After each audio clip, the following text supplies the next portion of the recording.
नमस्कार दोस्तों, मेरा नाम है सुखदेव और आप मेरे चैनल देख रहे हैं जॉब तक। दोस्तों आज हम बात करने वाले हैं इससे रिलेटेड। बहुत सारे लोगों ने सवाल किए थे जो कि फ़ोन कॉल के माध्यम से या ईमेल के माध्यम से, व्हाट्सएप के माध्यम से, और मैंने कम्युनिटी पोस्ट में भी पोल रखा था, उसमें भी काफ़ी लोगों ने वोटिंग करके बताया सर इससे रिलेटेड एक वीडियो आप जरूर शेयर करें ताकि लोगों को जो भी डाउट्स है, जो भी प्रॉब्लम है, सॉल्व हो सके। तो ये चीज़ों को ध्यान में रखते हुए मैंने इस वीडियो को सारी चीज़ें कवरेज किया है। तो वीडियो को इन तक जरूर देखिए, वीडियो को एक लाइक करें, अपने दोस्तों में शेयर करें, चैनल को सब्सक्राइब करके बेल आइकन को भी प्रेस कर लें। तो चलिए वीडियो को शुरू करते हैं। तो सबसे पहले जो सवाल लोगों को सबसे ज़्यादा आ रहे थे वो आ रहे थे इनकी सीटों को लेकर कि सर इसमें कितनी वैकेंसीज है, कितनी सीटें हैं। पिछली इसकी जो वैकेंसीज आई थी उसमें 16 से 25 सीटें थी, लेकिन वैकेंसी से कई गुना ज़्यादा इन्होंने डीबी के माध्यम से शॉर्टलिस्ट करके जो इन्होंने ज्वाइनिंग करवाई थी। तो इस तरह से उन्होंने फेज 1 से लेकर फेज 10 तक के थ्रू उन्होंने काफ़ी लोगों को वैकेंसी में जो है रखा गया है। तो अभी फिलहाल एग्जिट डाटा मुझे पता नहीं, तो लगभग मान के चलिए 3000 प्लस जो कैंडिडेट होंगे अभी जो है जूनियर टेक्नीशियन के लिए, यानी जेटीसी का भर्ती उन्होंने किया। इस बार जो सीट है उन्होंने कोई भी सीट मेंशन नहीं किया गया। इसकी नोटिफिकेशन आप अगर देखे होंगे तो उसमें कोई भी सीट उन्होंने मेंशन नहीं किया है, ठीक है। तो इनके ऊपर डिपेंड करता है, इनकी वैकेंसीज इनकी रिक्वायरमेंट पे डिपेंड करता है। तो इनकी जितना ज़रूरत होगा उसके आधार पर उनको जो आपको जो है मेरिट बनाएगी और डीवी के माध्यम से आपको ज्वाइनिंग दे दी जाएगी। दूसरी जो सवाल था वो आपसे काफ़ी लोग आप पूछ रहे थे कि सर इसमें मेरिट किस बेसिस पर बनेगा। तो आपके जो आईटीआई में जितनी मार्क्स आए हैं, आईटीआई की मार्कशीट के आधार पर आपका मेरिट बनेगी। अगर दो बंदों का सेम आता है तो आपका 10th की मार्कशीट पर आधार बनेगा। अगर उसमें भी सेम आता है तो आपका डेट ऑफ बर्थ जिसका ज़्यादा होगा उसके आधार पर शॉर्टलिस्ट किया जाएगा। तो आई थिंक ये दोनों चीज़ आपको क्लियर हो गया, ठीक है। मेरिट किस बेसिस पर बनेगा? आपके आईटीआई की मार्कशीट के आधार पर मेरिट बनेगा, ठीक है। तीसरा सवाल ये था कि सर मार्कशीट नंबर कहाँ से मतलब मिलेगा। तो काफ़ी लोगों का जब फॉर्म फिल कर रहा होगा, काफ़ी लोगों का कमेंट भी आता है कि सर फॉर्म फिल करते हैं तो उसमें एक मार्कशीट नंबर भी मांगा जाता है, क्योंकि आईटीआई की मार्कशीट के आधार पर आपका मेरिट बनेगा। तो मार्कशीट के जो आपका नंबर है वो तो मांगेगा ही मांगेगा। तो काफ़ी लोगों को दिक्कत आ रही है, काफ़ी लोगों को प्रॉब्लम आ रही है कि इसके मार्कशीट का नंबर कहाँ से मिले। तो आपकी मार्कशीट में एक नंबर होगा, उसको सर्टिफिकेट नंबर भी कह सकते हो या सीरियल नंबर भी कह सकते हो या मार्कशीट नंबर भी कह सकते हो। तो आपके ऊपर में या कॉर्नर में आपको मिलेगा, वो सीरियल नंबर भी लिखा रहता है, वो सीरियल नंबर भी आप मेंशन कर सकते हो, ठीक है। मैं आपको इसमें दिखा देता हूँ, स्क्रीनशॉट में दे सकता हूँ, ठीक है। तो ये सारी चीज, तीसरा डाउट आपको क्लियर हो गया। चौथा डाउट ये था कि टेम्प्रेरी आईडी कहाँ से मिलेगा। तो मैं आपको पहले बताया था जब इसका फॉर्म फिल कर रहा था, तो उस वीडियो में आपको बताया था जैसे आप सेलेक्ट करते हो, नीचे बढ़ते हो, तो आपको सेलेक्ट करने के बाद एक टेम्प्रेरी आईडी करके एक नंबर दिखता है, 6 डिजिट या 5 डिजिट का। वो आपको स्क्रीनशॉट लेकर रख लेना है, क्योंकि जब आपका फॉर्म कंप्लीट नहीं होता है, बीच में क्रैश हो जाता है या मतलब कि फॉर्म सबमिट नहीं होता है, तो आपको वो टेम्प्रेरी आईडी दे के आपको लॉगिन कर लेना है, फिर से आपको दोबारा फॉर्म फिल करना। अगर वो आईडी नहीं मिलता है तो आपको लॉगिन करने में काफ़ी दिक्कत आती है।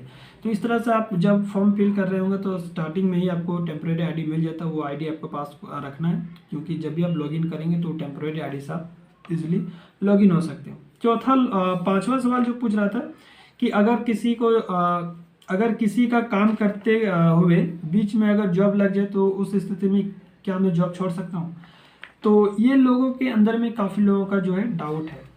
मान लीजिए आप यहाँ पर जॉब कर रहे हो, ठीक है, क्योंकि ये तो कॉन्ट्रैक्ट बेसिस जॉब है, फिलहाल अभी 1 साल का कॉन्ट्रैक्ट है। इन फ्यूचर इनकी रिक्वायरमेंट रहती है, इनकी प्रोजेक्ट आगे बढ़ेगी तो हो सकता है एक्सटेंड करेगा, मैक्सिमम 3 साल तक एक्सटेंड हो सकता है। एक्सटेंड करने का मतलब कि आपको इसका कॉन्ट्रैक्ट 1 साल करके बढ़ भी सकता है, ठीक है। तो इनके डिपेंड करता है इनकी प्रोजेक्ट पर और इनकी रिक्वायरमेंट पर, ठीक है।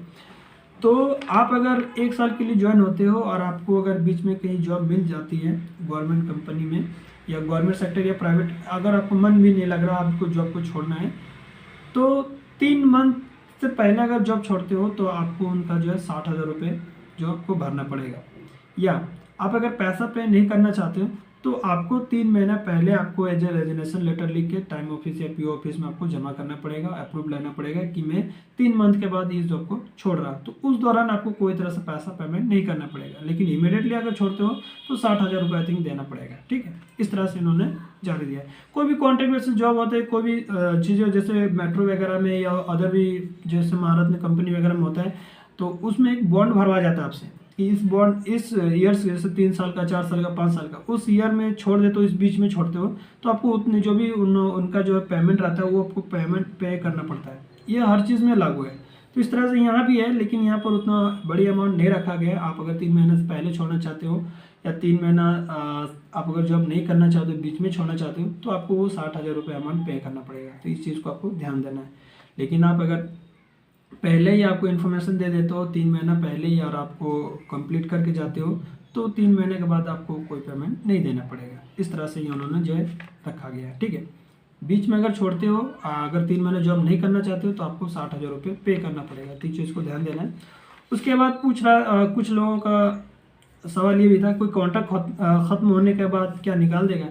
तो जाहिर सी बात है, जितने साल का कॉन्ट्रैक्ट रहेगी, कॉन्ट्रैक्ट कंप्लीट होने के बाद आपको जो है घर जाना पड़ेगा। इस तरह से यहाँ पर ये, क्योंकि उसमें साफ लिखा है कि कॉन्ट्रैक्ट बेसिस है, तो 1 साल के बाद अगर रिक्वायरमेंट रहती है इनकी तो आपको रख भी सकता है, एक्सटेंड भी कर सकता है, नहीं तो फिर आपको घर जाना पड़ेगा, ठीक है।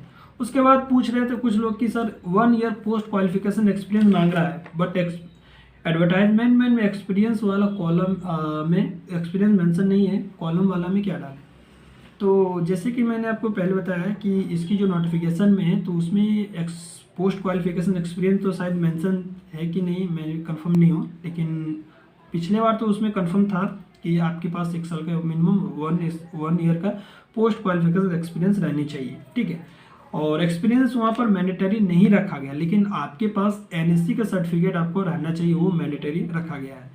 तो आप अगर आपके पास एक्सपीरियंस नहीं है, तो कोई भी जगह से अप्रेंटिसशिप करते हो तो डिपार्टमेंट द्वारा एक आपको सर्टिफिकेट दिया जाता है, एक वो आपको एज ए एक्सपीरियंस में ही काउंट होता है, तो वो चीज़ें वहाँ पर मेंशन कर सकते हो। उसके बाद आपको नेशनल अप्रेंटिसशिप सर्टिफिकेट जो मिलता है डिजिटी के द्वारा, तो वो आप अप्रेंटिसशिप में लगा सकते हो, ठीक है। तो ये सारी चीज़ें डाउट क्लियर हो गया। तो आपके पास एक्सपीरियंस नहीं है, तो आपके डिपार्टमेंटल द्वारा जो एक्सपीरियंस सर्टिफिकेट मिलता है 1 ईयर्स का, वो आप यहाँ पर मेंशन कर सकते हो एक्सपीरियंस की जगह पर, वो कोई तरह का दिक्कत नहीं होगा, ठीक है।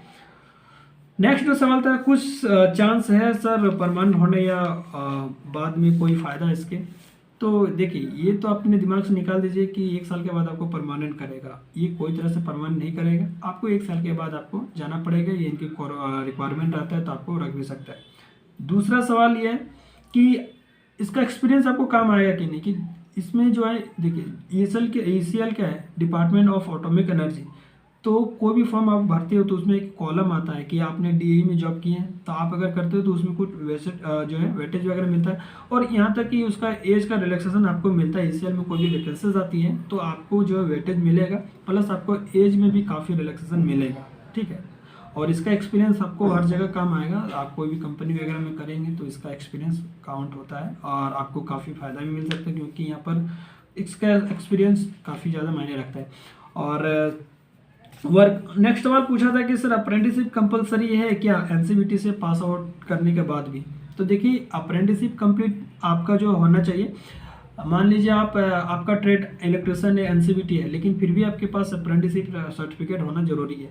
आपके पास अप्रेंटिस नहीं है तो आप इस फॉर्म के लिए अप्लाई नहीं कर पाएंगे, क्योंकि अप्रेंटिसशिप आपको यहाँ पर मैंडेटरी रखा गया है। अप्रेंटिसशिप का सर्टिफिकेट आपके पास रहनी चाहिए। आपके पास अप्रेंटिसशिप सर्टिफिकेट नहीं है तो आपका जो डिपार्टमेंटल द्वारा जो सर्टिफिकेट मिलता है 1 ईयर का, वो भी आप यहाँ पर मेंशन कर सकते हो। लेकिन बाद में जब आपका अप्रेंटिसशिप सर्टिफिकेट आ जाता है तो आपको वहाँ पर जो है उसको सबमिट करना पड़ेगा, लेकिन आपको सबमिट करना ही पड़ेगा। इस तरह से आप ध्यान रखना है।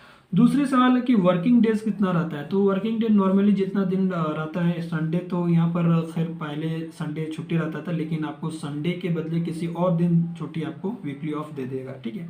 जैसे आपको वीकली ऑफ तो आपको मिलेगा, जैसे आप संडे नहीं रहेगा तो मंडे रहेगा, मंडे नहीं तो ट्यूसडे। इस तरह से इन्होंने जो है एक जो है अल्टरनेट कर दिया है, ठीक है। तो अपने डिपार्टमेंट अनुसार से आपके जो है शिफ्ट अनुसार से आपका जो रहता है। और यहाँ पर ड्यूटी 3 शिफ्ट में होता है, first, second, third, A, B, C जो भी मान सकते हो। जनरल भी रहता है, जनरल नहीं रहता, लगभग A शिफ्ट, B शिफ्ट और C शिफ्ट चलता है, नाइट शिफ्ट भी चलता है। और ऑलमोस्ट बात करें इसकी जॉब प्रोफाइल के बारे में, तो आपका ट्रेड वाइज ठीक जॉब मिलता है, लेकिन काफ़ी लोगों का दिक्कत ये भी हो रहा है कि यहाँ पर जॉब सही ढंग से नहीं है, पैसा कम है। पैसा इन हैंड आपको 17,668 रुपये मिलता है। बेसिक सैलरी आपको 20,480 रुपये है। इन हैंड आपको 17,000 मिलेगा, लेकिन आप अगर डिमांड करते हो तो मैं आपको दिसंबर की जो सैलरी आएगी 30 तारीख को, तो मैं उसका हो सकता है मैं आपको एक वीडियो प्रोवाइड कर दूंगा सैलरी से रिलेटेड, ठीक है। बाकी इसकी जॉब प्रोफाइल की बात करें तो काफ़ी लोग कह रहे हैं कि यहाँ मत आओ, ये इस तरह है वो उस तरह है, यहाँ पर जॉब बेकार है। तो मैं आपको यही बताना चाहूँगा कि आप अगर घर बैठे हो, आपके पास एक्सपीरियंस नहीं है, आपका एज निकलता जा रहा है, और आप अगर कुछ प्रॉब्लम फेस कर रहे हो, जैसे पैसे की, घर की इकोनॉमी प्रॉब्लम फेस कर रहे हो, तो आपके लिए अच्छा अपॉर्चुनिटी, आप ज्वाइन कर सकते हो, जॉब ज्वाइन कर सकते हो, कोई तरह का इशू नहीं है। और आपके पास अच्छी खासी जॉब है पहले से, कोई कंपनी में वगैरह में परमानेंट बेसिस जॉब है, तो आप नहीं आए तो ही बेहतर है। और आपके पास अगर तैयारी करने के लिए ऑप्शंस है, आप अच्छी तैयारी कर रहे हो कोई भी कंपटीशन वगैरह का, जैसे अभी अपकमिंग वैकेंसी रेलवे में आने वाली है, तो अभी आपके लिए जॉब नहीं है, तो आप अपने घर से तैयारी कर सकते हो। लेकिन आप अगर खाली बैठे, आपके पास फ्रेशर्स है, आपके पास कोई एक्सपीरियंस नहीं है, तो आपके लिए ये जॉब अच्छी है, आप अपना जॉब ज्वाइन कर सकते हो। किसी के बहकावे में मत आना है, आप खुद ही समझदार हो, आप अकेले बहुत ही काफ़ी हो, ठीक है। तो आप अपने पे भरोसा कीजिए, कि आप अपने पे डिसाइड कीजिए कि मुझे आना है या नहीं आना है, आप पर डिपेंड करता है। कोई भी कुछ भी कहे, आपको कुछ उसके बारे में नहीं सोचना है, और ख़ास करके लोगों के नेगेटिविटी से दूर रहने, क्योंकि नेगेटिविटी एक ऐसी बीमारी है जो आपके दिमाग के साथ साथ आपकी पूरी ज़िंदगी ख़राब कर सकती है, ठीक है। तो इस तरह से चीज़ें, लोगों से बिल्कुल दूर रहिए, नेगेटिविटी जो फैला रहे हैं, ठीक है। आपको जॉब ज्वाइन करना है, आप अपने बारे में सोचिए, अपने फैमिली के बारे में सोचिए, आप अपने अनुसार से सोचिए कि मुझे क्या करना है नहीं करना है। लोग क्या कह रहे हैं उसके बारे में मत सोचिए, क्योंकि लोग अमरूद खरीदते समय भी पूछते हैं कि अमरूद मीठा है कि नहीं, बाद में उसे नमक से भी खाते हैं। तो ये चीज़ को आपको बहुत लोग डिमोटिवेट कर रहे होंगे कि यहाँ पर मत आओ, ये है वो है। यहाँ पर कुछ कंडीशंस है ऐसे, जो इनकी मैनेजमेंट की थोड़ी बहुत है। तो खैर, कहीं भी इतनी भीड़ भाड़ में लोगों को मेंटेन करने में थोड़ा बहुत दिक्कत होती है, तो इस चीज़ को आपको नहीं लेना है। बाकी ऑलमोस्ट सब ठीक है, आप अपने अनुसार से देख सकते हो, जॉब ज्वाइन कर सकते हो। बाकी चैनल से जुड़े रहिए, जो भी अपडेट आता है इसके रिजल्ट रिलेटेड मैं आपको ज़रूर अपडेट करूँगा। मिलते हैं अगले वीडियो में, तब तक के लिए टेक केयर, जय हिंद, वंदे मातरम।